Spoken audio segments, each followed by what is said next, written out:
¿Y tú has oído hablar de el Camino de Santiago? Es una de las rutas de peregrinación más antiguas e importantes del mundo, considerada por la UNESCO Patrimonio de la Humanidad. Es una ruta que recorre incluso países enteros, que se recorre a pie, a caballo o en bicicleta, que dura varios días y requiere meses previos de preparación física, y su destino es la Catedral de Santiago de Compostela en España, donde, según la tradición, fueron trasladados los restos del apóstol que hoy la iglesia celebra, el apóstol de nombre Jacob. ¿Y ese cuál es? Pues el apóstol que en los países de habla hispana conocemos como Santiago. Su nombre en la Biblia es Jacob, pero a los que hablamos español, acostumbrados de invocarlo con el nombre de Sant Jacobus. Sant Jacobus, pues ya se hizo una contracción, de modo que ya quedó así, Santiago. Y así es lo correcto. No decirle Santo Santiago, sino Santiago, que sería como Sant Jacobus. Pero bien, así es como le conocemos aquí donde hablamos español. Y bien, tú has hecho esta peregrinación, este camino de Santiago. Es una experiencia, además de espiritual, es una experiencia también de superación, porque implica mucho esfuerzo, demostrarte que sí puedes. Es una experiencia de hermoso turismo, porque vas recorriendo bellísimos paisajes, monumentos, monasterios.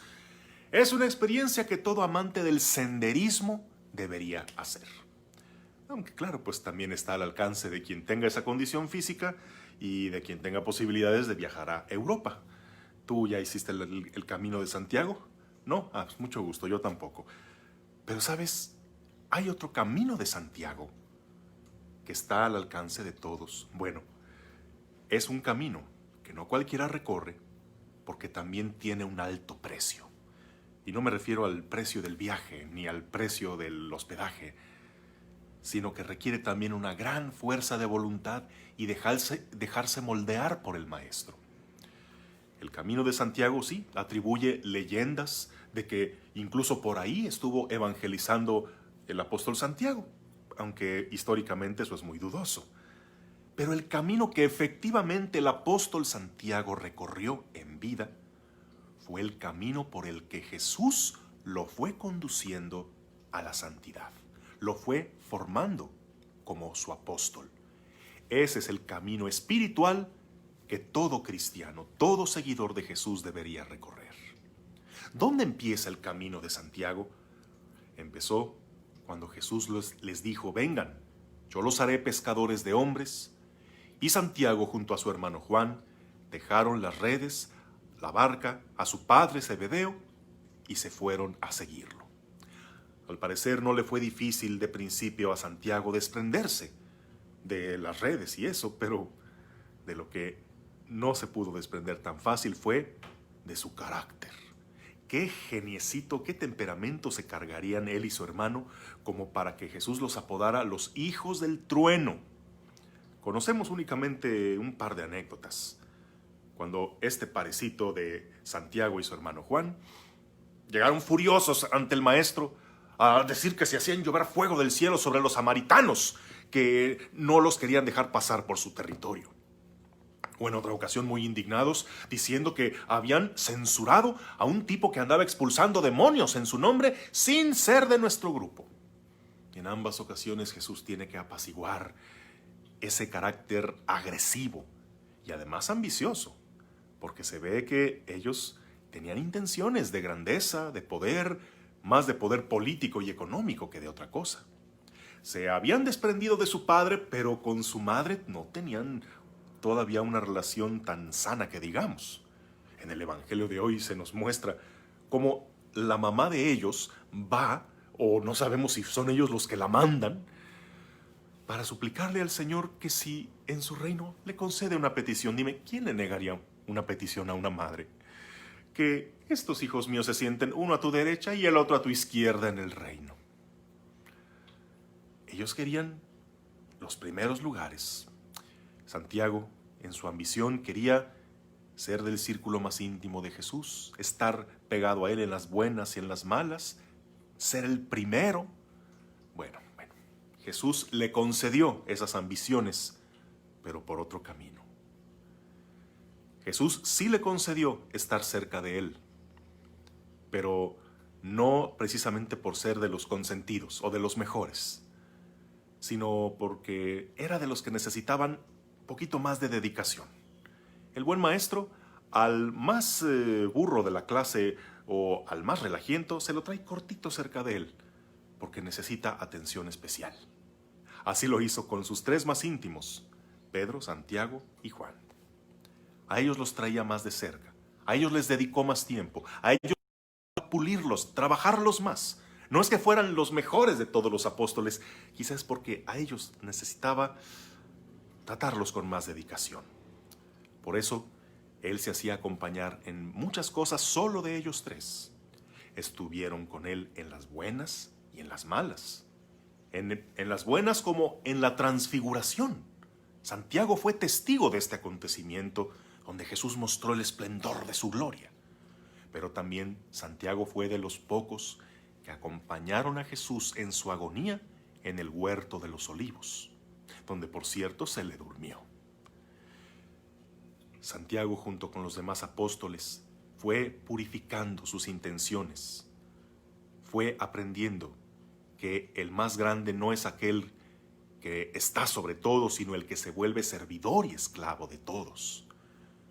Aprendió el valor del perdón, del amor, de la misericordia.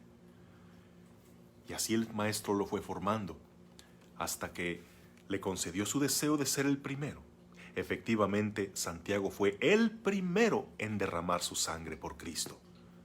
Nos cuenta el libro de los Hechos de los Apóstoles que así lo mandó ejecutar el rey Herodes. Así, el camino de Santiago es el camino de la formación del carácter, de la purificación de las intenciones. Santiago, en este camino, tuvo que forjar su temperamento. No renunciar a él porque tu temperamento es tu temperamento y no te lo puedes quitar. Pero eso sí, se aprende a encauzar. Así de ser el apóstol agresivo y ambicioso, esa agresividad se convirtió en fortaleza espiritual. Santiago es el apóstol que a tantas generaciones de cristianos les inspiró el espíritu de lucha. Hay leyendas desde la Edad Media en el que Santiago, vestido de armadura y montado en caballo blanco, dirigía a las huestes cristianas en tiempo de las cruzadas para ir a defender a la iglesia, para ir a rescatar los lugares santos. Es el símbolo cristiano de la lucha. Serán leyendas si tú quieres, pero este apóstol a lo largo de los siglos ha inspirado fraternidades, ha inspirado a tantos ese espíritu caballeresco, esos ideales de lucha y fortaleza. Y eso no queda estacionado en la Edad Media.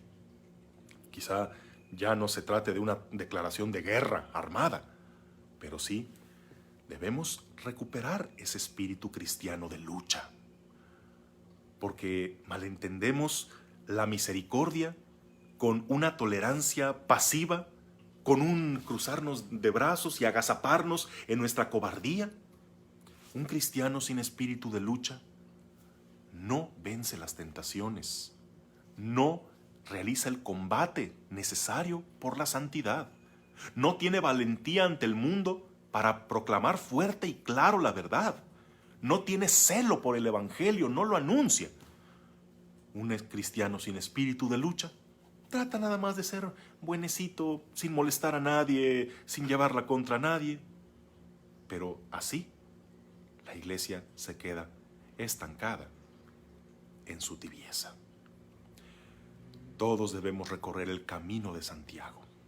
Ojalá algún día tengas la experiencia de hacer el que te lleva a Santiago de Compostela, pero el que todos deberíamos recorrer es este camino de seguimiento, de discipulado, de formación, donde tu carácter, sea cual sea, no es que lo elimines, sino que saques lo mejor de él para ponerlo al servicio del reino de Dios.